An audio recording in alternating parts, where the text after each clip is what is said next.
Welcome to the Deep Dive. We sift through fascinating sources to bring you, well, pure insight. Today, we're going to challenge you a bit. Think about how deep a character study can really go, not just, in a book or a film, but what about inside a tactical game, like League of Legends? Our mission today is to dive into this really intricate world of a fictional character named Devon. We're going to unpack how his complex psychological makeup has been kind of distilled down, represented in two pretty distinct ways within the game. First, there's this specialized Devon League of Legends team comp, a specific 5-champion lineup, and then we'll look at a theoretical League of Legends champion, Devon, the Reckoning Flame, complete with his own unique abilities and mechanics. That's right. And our insights for this deep dive, they come from a really detailed document, a set of notes, basically. It maps out Devon's whole internal world. It translates his raw past, his inner war, even his guilt turned external. First onto that 5-champion team, and then into the unique mechanics of, a single powerful champion concept. So get ready to unpack these sources with us. We'll uncover how a character's very soul, their psychology, can be translated into strategic gameplay and into unique champion abilities. It kind of gives you a shortcut, really, to understanding this imaginative blend of psychology and game design. Okay, let's unpack this. Let's start with the foundational idea behind this specific team composition. The source material reveals that each champion in this lineup represents a distinct psychological fragment of Devon's identity. So it's not just about champions whose abilities work well together mechanically, right? Exactly. It's about what the source calls an ideological synthesis. It's like Devon himself made manifest through a team. What's really compelling here is how they assign these specific psychological aspects to each role. It's a remarkably creative approach. Interpreting a character's journey like that, it makes the team feel like this living embodiment of Devon. It is a pretty unexpected approach, isn't it? Okay, so let's kick it off. Top lane, Aatrox. He embodies what the source calls Devon's raw past. Does that mean Devon is still, stuck in his past? Or has he learned to use it? Well, Aatrox is described as war-torn, blood-soaked, seething with guilt and buried power. You know the type. He's this fallen warrior, raging against his own cursed immortality. And this mirrors Devon's struggle. With identity, violence, redemption, Aatrox fights because he must, not for glory. This represents Devon in his fortress era. Right. So it suggests, maybe a period of intense struggle, isolation perhaps, but also this deep, relentless drive that Devon now presumably controls. A powerful foundation for sure. Okay, moving into the jungle, we have Kayn, specifically his shadow assassin form. The source includes his quote, "I will prove I'm the better weapon." How does Kayn's own internal conflict reflect Devon's mind? Kayn's duality. That constant battle, right? Right. Between Rast, the chaotic darkened scythe, and Kayn himself trying to control it. The notes say this is Devon incarnate. It's that inner war. Chaos versus control, pride versus precision. And choosing the shadow assassin form, that signifies Devon mastering his destructive potential, without fully giving into it. Plus, the jungle role itself, it really suits Devon's strategic, surgical mind, a ghost in the terrain, always watching, always looking for the best angle. A ghost in the terrain, always watching. Yeah, that definitely paints a picture. Calculated. Almost unseen. Okay, next up, mid lane. Zed, get his quote too. "The unseen blade is the deadliest." And the source says Zed is not evil, he is necessary. Does Devon see himself like that? Yes, I think this is a really key insight into Devon's tactical side. Like Devon, Zed doesn't flinch at bloodshed if it serves a greater purpose. Order, protection, he's cold, calculating, but principled. He represents Devon's internal tactician, someone who acts with ruthless efficiency when it's the only path left. It's not about malice. It's about absolute conviction. That really highlights a kind of nuanced morality, doesn't it? All right, down in the bot lane, our ADC is Aphelios, described as silent, disciplined, devout.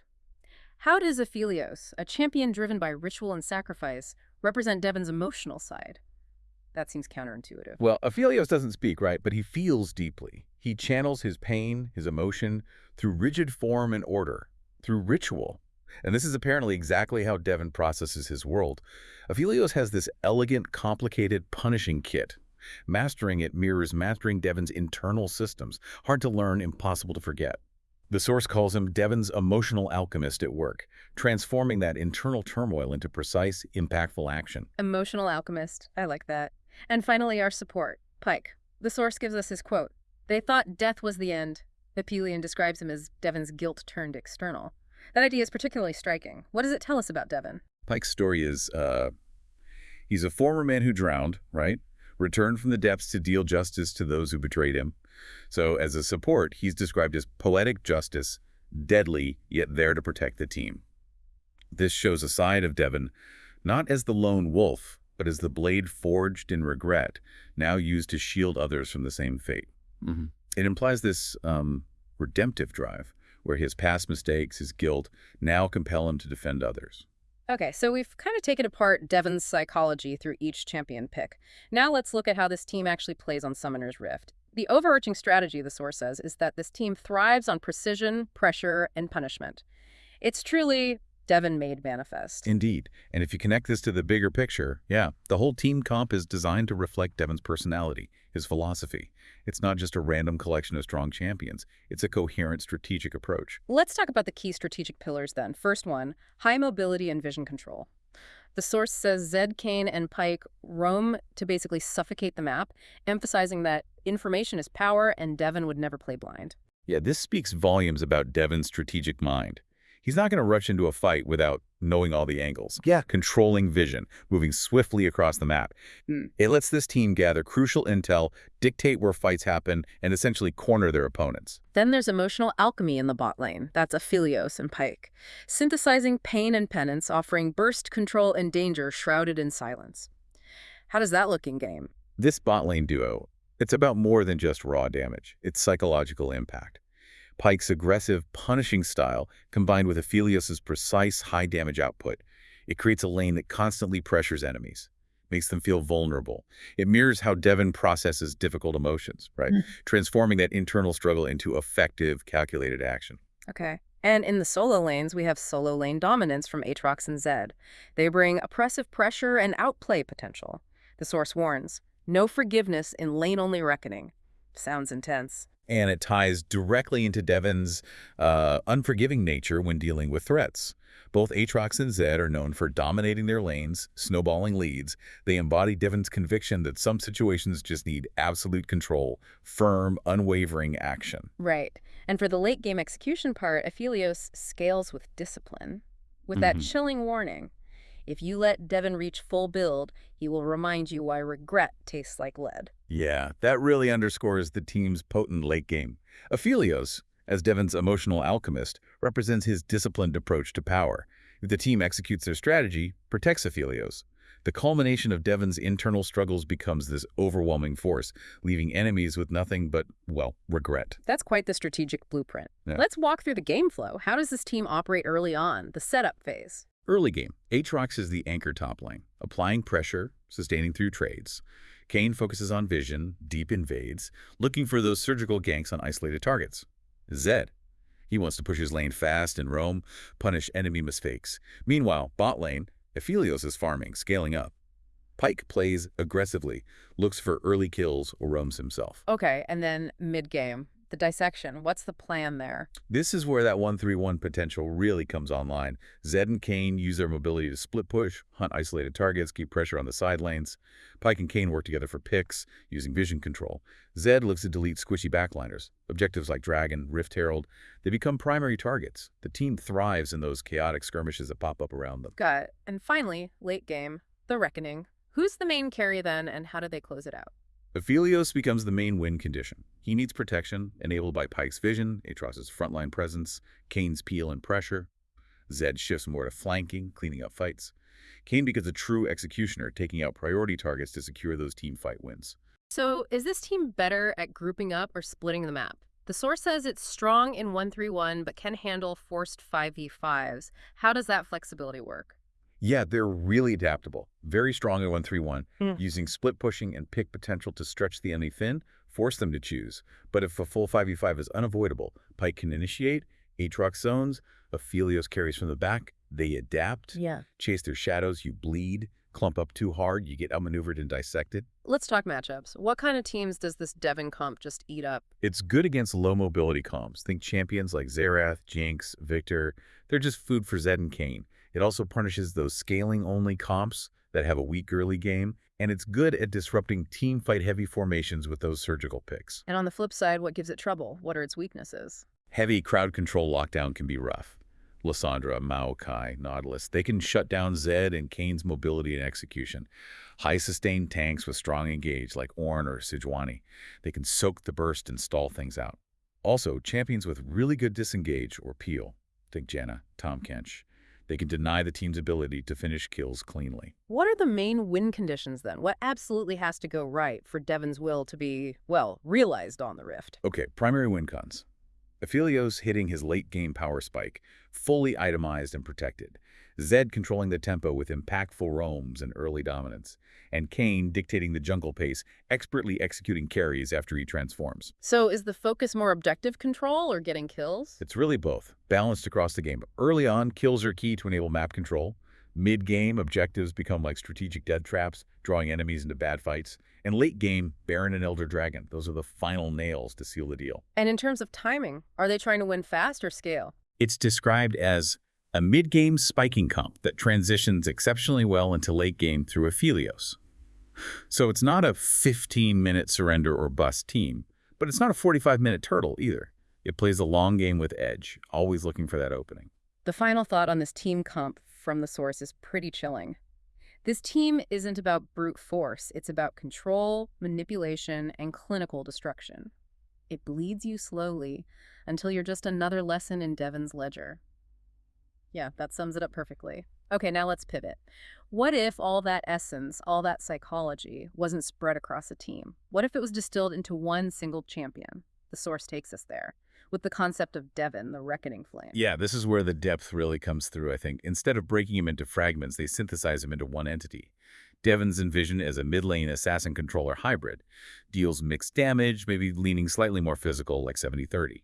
And he has this unique resource, the resilience bar. That sounds like it ties directly into his traumatic past, right? How does it work? Exactly. Instead of mana or energy, resilience fills up as Devon takes damage, sees allies fall nearby, or even when he lands crowd control. It decays slowly over time, but critically, it fuels empowered versions of his Q and his R, his ultimate. This creates a really high-risk, high-reward playstyle. The source says the more he suffers, the more precise and deadly he becomes. It's a brilliant way to weave his lore right into his gameplay mechanics. That's a powerful thematic link, suffering, literally fueling his strength and precision. Yeah. Tell us about his core identity, his symbolism. What does Devon, the Reckoning Flame, look like? What does he stand for? Aesthetically, the notes describe him as gothic minimalism. He wears a war-scorched trench coat, has smoke trailing from his shoulders, crimson runes embedded in bone armor. He carries a lantern in one hand, a ritual dagger in the other. And his symbol, it's a burning halo with thorned edges, part crown, part executioner's branding iron. Wow, that imagery is incredibly vivid. And thematically, what's his deal? Thematic description is pretty profound. Devon is not a monster. He's the one who remembers being one, and now walks the line between justice and damnation. He's not here to kill. He's here to correct. Visually, he's meant to be this fusion of, like, Pyke's phantom presence, Aphelios' ritualistic elegance, and Zed's controlled brutality. Okay, let's get into his kit. Starting with his passive, Scars Remember, the quote is great.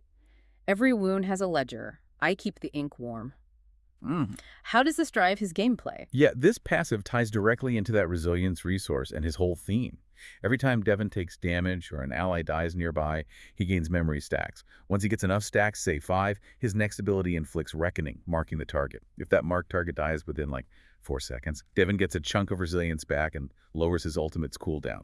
It's this clear feedback loop. The chaos around him fuels his ability to deliver justice. So the more chaotic the fight, the more potent he becomes. Interesting. Okay, his Q ability, Blade of Emission. This is his main offensive tool.